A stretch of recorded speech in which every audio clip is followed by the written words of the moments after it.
this decline, but I mean, that's years and years away. So that's my picture on gold. Let me go back and check. So how do you feel about gold is bottoming now? Okay, so you want to know about its bottoming out. So this is the bigger picture. And if we zoom in, looks like we're working on the D wave of a diametric. The A and the B are too similar to be part of a flat or a zigzag. This C wave rally doesn't make a new high, so it can't be a typical flat. It can't be the end of wave B because it didn't take enough time. The drop is too slow to be the start of a new downtrend because it should have been faster than this. So diametric is the only scenario that fits current evidence. I think we're in a diametric on a 6 monthly chart. We break that down to a monthly chart. We get, here's the diametric with a little more detail. You can start to see the time similarity that's occurring, which reinforces the diametric idea. So you can see that wave A, wave B, and wave D are all very similar in time. So that makes a diametric extremely likely. And now you can see that this bounce is larger but slower, but it is larger than any bounce since almost the high, which suggests that either wave D is over, and if it was over, it should retrace this move quicker, or if it's not over, it's the bottom. So when you get violent action followed by more than 61% retracement and violent, it's actually exceeded this high now. It's more violent, if it's larger but slower, that means you're coming to the end and that you're preparing to bottom. So that's why I'm pretty confident that we're preparing for a low in gold, but it just isn't quite ready yet. This is what the monthly charts look like. I'm going to go to a weekly chart real quick and just show how it looks there. I'm going to work my way through the questions here as I can.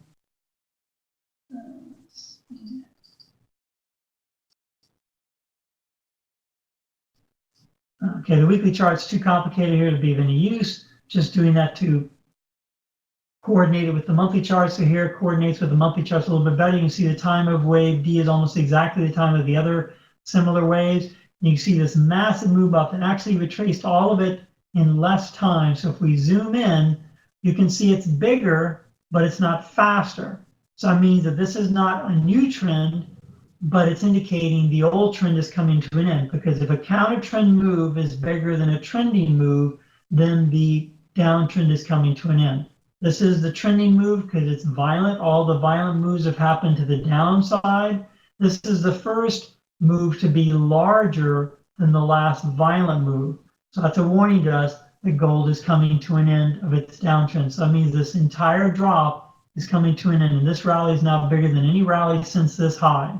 So I'm confident we're coming to an end, but we haven't finished. And then we get into this ABC situation, and there's some temptation to finish wave C here, but the rally so far really isn't violent enough to suggest that we started a new move, because it needs to be bigger and faster than this, and it's just not doing it yet.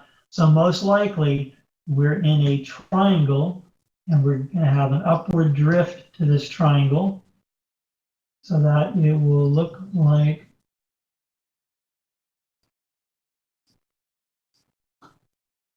this.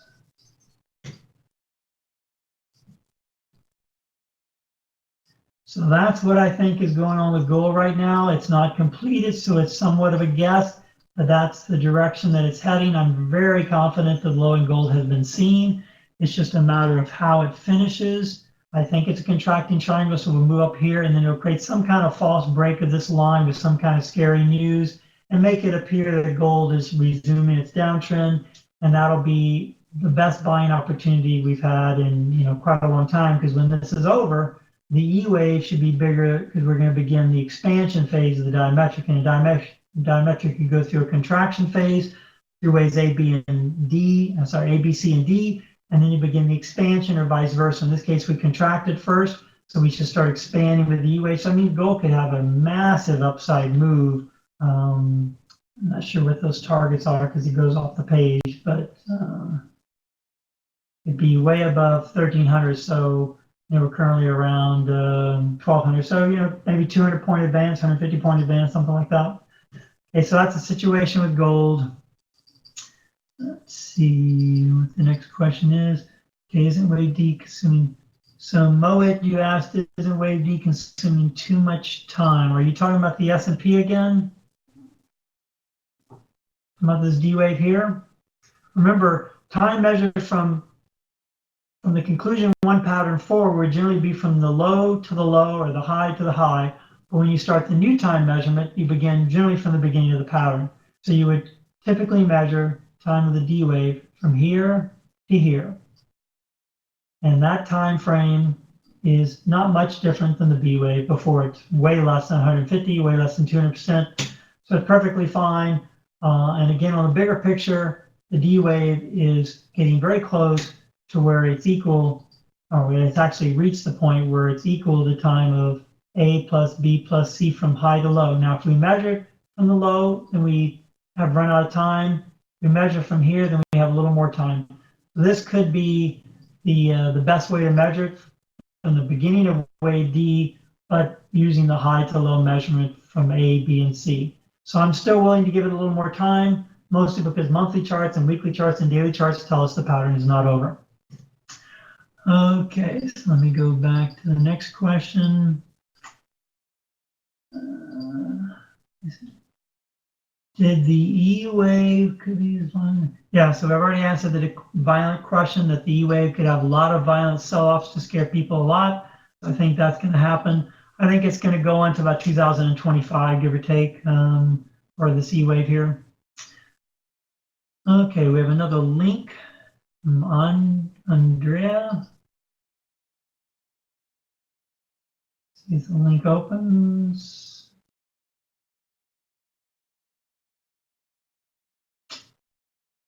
Accomplishing correction execution in place.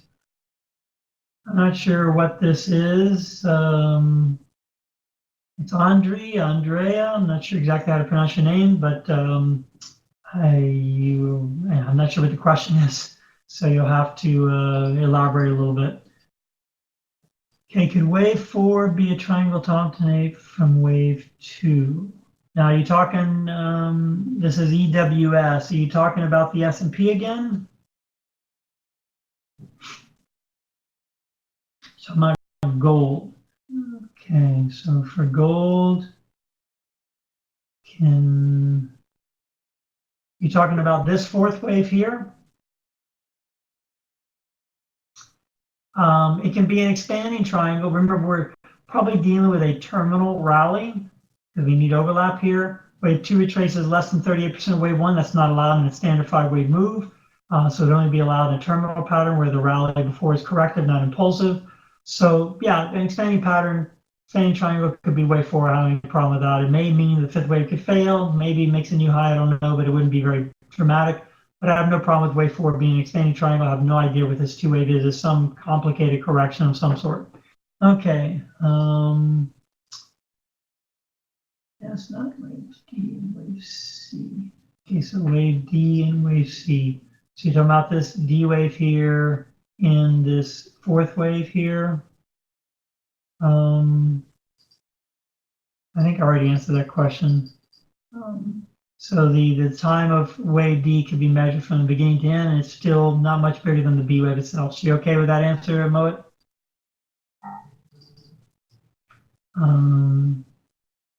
And I'm not sure if I answered your question, EWS, regarding gold. Did I answer your question, or you still have a question about gold? Okay, we're running way past time. It's more like an hour and a half than an hour. But I know the classes are complicated. I went pretty fast. So you can get a copy of this recording from Magellan to better understand all the concepts and rules that I applied to analyze the S&P and the other markets. If you do have interest in joining a big group class, which would be the first time I've ever done this, I just recently started the first ever 4-person class. Excuse me, those are $2,900. But a lot of people in the Asian countries, their incomes are a lot less than America and in Europe. So we decided to try to offer a really big group class. Obviously, you're not going to get the personal attention, and it's going to be much more of a sort of like listening to a professor talk in a big group class instead of it being one-on-one or any kind of hand-holding that I would typically do in a private class, but at least allows people to afford to take the class and better understand NeoWave and why it's so much better than LA Wave, Orthodox LA Wave. So if you have any interest in taking that class, make sure you email Magellan@neowave.com and you can sign up for that class, which he'll arrange the starting date. It's still a little unknown depending on how much the demand is for that. We're doing this as an experiment to see if many more people will be interested in taking if we reduce the price quite a bit so we can allow people who can't afford the expensive classes to take the class. So let us know about that. We don't have any Indian market data. In the US, we can't get the data. If you can provide cash data for that and you wanted to take class either privately or with a group, and we had a large Indian group class to, in the class, then we could start discussing those Indian markets, but you would have to provide the charts for me to look at. Now realize in the group setting, as long as you have good cache data, I can switch the control of the class from my computer to your computer, and we can actually analyze the data on your chart. But that would mean that the majority of the class would have to be interested in that particular market. So we would have to have a large, Indian contingent for the class for that to be something we would do. So it'd be great if you could work on getting those groups together and letting them know it's a lot cheaper than it used to be. And we could actually have some Indian stock market analysis, which is something I've never done in my life. Okay, any other questions before we call it a day? I think Magellan has already left the class, and I'm very surprised, Dennis Nazarov, to see you in the class. It's nice to see you, Dennis. That's a big surprise. I haven't spoken to you in years. Okay, so why don't we call it a day here, and when I close this session, it's going to ask me to save this recording.